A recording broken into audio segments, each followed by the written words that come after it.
ప్రభు అయిన యేసుక్రీస్తు నామములో మీకు సమాధానం కలుగునుగాక. షలోమ్. ప్రతిరోజు ఉదయకాల సమయంలో దయచేసి 2 నిమిషాల సందేశాన్ని మీరు ఆలకించండి. అనేకులకి దీన్ని మీరు షేర్ చేయవలసిందిగా మనవి చేస్తున్నాను. మధ్యాహ్నం, సాయంకాలము, రాత్రిపూట వింటున్నారు, అలా చేయొద్దండి. ఉదయం మీరు వినడం ద్వారా మీకు కలిగే మేలు ఏంటి అంటే, ఆ దినం దేవుడు మీ జీవితంలో చేయబోతున్నటువంటి కార్యాలని దేవుడు మీకు బయలుపరుస్తారని దేవుని సేవకుడిగా తెలియజేస్తున్నాను.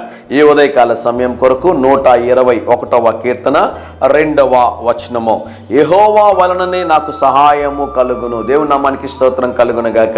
ఈరోజు దేవుడు మీరు చేయబోతున్న కార్యాల్లో మీకు సహాయము చేయబోతూ ఉన్నాడు. భక్తుడు అంటాడు కదా, కొండల తట్టు నా కన్నులు ఎత్తుచున్నానయ్యా, నాకు సహాయం ఎక్కడి నుండి వచ్చును?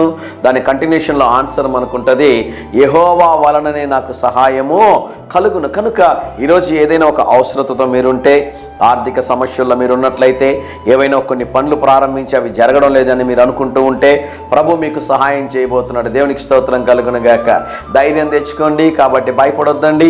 ప్రార్థనాపూర్వకంగా పనిని ప్రారంభించండి. ఆ పని అయిపోయిన తర్వాత కృతజ్ఞతాస్థుతులు చెల్లించండి. అనేక సార్లు మనం కూడా ఓ కార్యము జరగాలని, ఒక సహాయము కావాలని ప్రార్థన చేస్తూ ఉంటాం. ఆ మేలు పొందుకున్న తర్వాత ప్రార్థన చేసి కృతజ్ఞత చెల్లించేటటువంటి విషయంలో మనం మర్చిపోతూ ఉంటాం. నేను కూడా అనేక సార్లు మర్చిపోయిన సందర్భాలు ఉన్నాయి. మళ్ళీ తిరిగి ప్రభు సన్నిధిలోనికి వెళ్ళి, ప్రభువా నన్ను క్షమించి, మీరు చేసిన మేలు కొరకే మీకు వందనాలని చెప్పి దేవునికి కృతజ్ఞతాస్తుతులు చెల్లించిన సందర్భాలు ఉన్నాయి. కనుక ఈ ఉదయకాల సమయంలో ప్రభు ఇస్తున్న వాగ్దానమో మీకు సహాయము చేయబోతున్నాడు. సంతోషంగా ఉన్నారా? ఒకసారి ఆమేన్ చెప్తారండి. ప్రార్థన పూర్వకంగా ఈ వాగ్దానాన్ని పట్టుకుని ముందుకెళ్ళండి. ఈరోజు దేవుడు ఒక అద్భుతం జరిగించబోతున్నాడు. ధైర్యంగా ఈ దినాన్ని ఎదుర్కోండి ప్రియులారా. మీరు తలపెట్టే ప్రతి కార్యంలో దేవుడు జయమును అనుగ్రహించునుగాక. ప్రియ పరలోకపు తండ్రి, మీరు వాగ్దానం చేశారు ప్రభువా, వాగ్దానము చేసిన దేవుడు, నమ్మదగిన దేవుడవు నాయన.